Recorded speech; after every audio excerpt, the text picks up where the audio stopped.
ouvert dans le champ de la photographie expérimentale analogique et je travaille principalement au laboratoire photographique et c'est ça que je développe.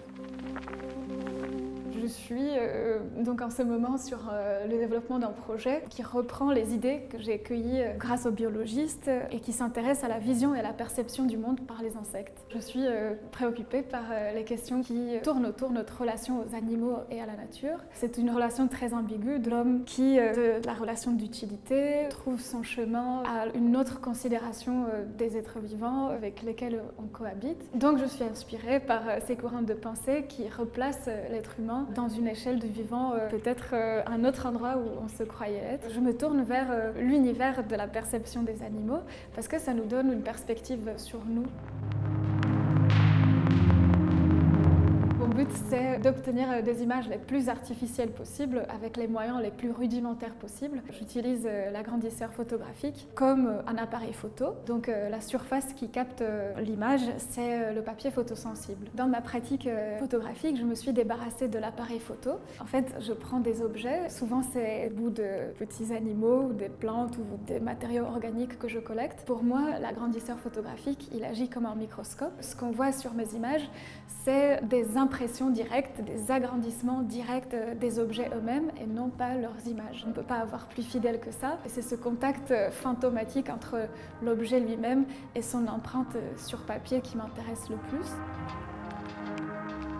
Ensuite, les couleurs interviennent pour modifier ou pour faire ressortir des aspects qu'on ne peut pas voir à l'œil nu dans les objets à l'intérieur. Ce n'est pas la science, ce n'est pas non plus une retranscription documentaire, c'est une vision à travers un appareil photographique.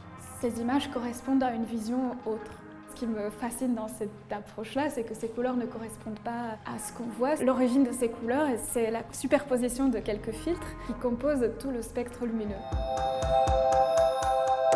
Je viens déménager dans ce nouveau studio. C'est un ancien appartement qu'on habite avec d'autres artistes et je profite pour avoir un espace sur les murs. Ça va permettre d'avoir une plus grande visibilité sur les projets en cours. Le studio, c'est un espace où je viens réfléchir ou de passer des heures sur l'ordinateur parce que j'écris ou je traite les images. C'est assez nouveau parce que je dois travailler au laboratoire photographique. Du coup, c'est intéressant d'avoir un espace pour moi où c'est la maison pour des créations sur lesquels je travaille.